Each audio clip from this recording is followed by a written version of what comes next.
भदोही थाना के गोपीगंज पुलिस को एक बड़ी सफलता हाथ लगी है, जहां पर नाबालिग का अपहरण कर हत्या की झूठी साजिश रची गई थी। और यह साजिशकर्ता कौन है और किसने यह झूठी साजिश रची थी, चलिए आपको सुनाते हैं।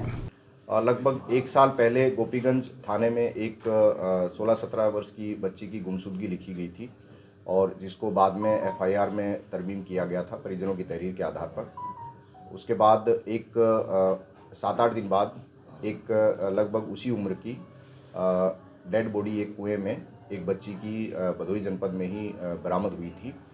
जो गुमशुदा बच्ची थी उसके परिजन, माता पिता और अन्य परिजनों ने उसकी पहचान अपनी बेटी के रूप में की थी और उसके आधार पर उन्होंने नामजद तहरीर देते हुए मुकदमा पंजीकृत हत्या का और अपहरण का 2 लोगों पे दर्ज कराया था।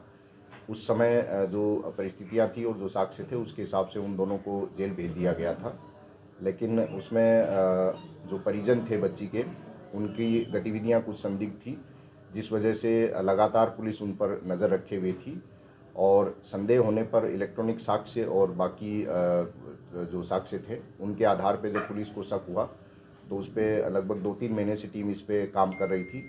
बाद में जानकारी मिली कि ये जो बच्ची जो गुमशुदा हुई थी और जिसकी हत्या का दावा किया जा रहा था, वो सकुशल नोएडा में किसी व्यक्ति के साथ रह रही है और उसके माता पिता और परिजनों को इस बात की काफ़ी समय से जानकारी है। इस आधार पे पुलिस ने बच्ची को सकुशल बरामद कर लिया है। बच्ची का मेडिकल करा के और मजिस्ट्रेट के सामने उसका 164 का बयान कराया जाएगा।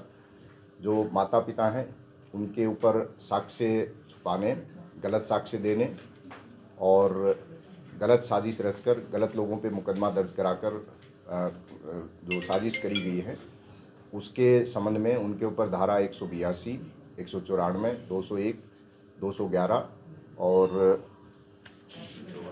344 आईपीसी की धाराओं में उनके ऊपर अभियोग पंजीकृत किया जा रहा है।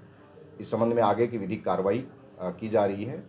जो बच्ची का शव मिला था उसकी पहचान का प्रयास किया जा रहा है ताकि उसमें जांच आगे बढ़ सके। अच्छा, ये लड़की अपने घर से गई क्यों थी, क्या इसका क्या कारण था?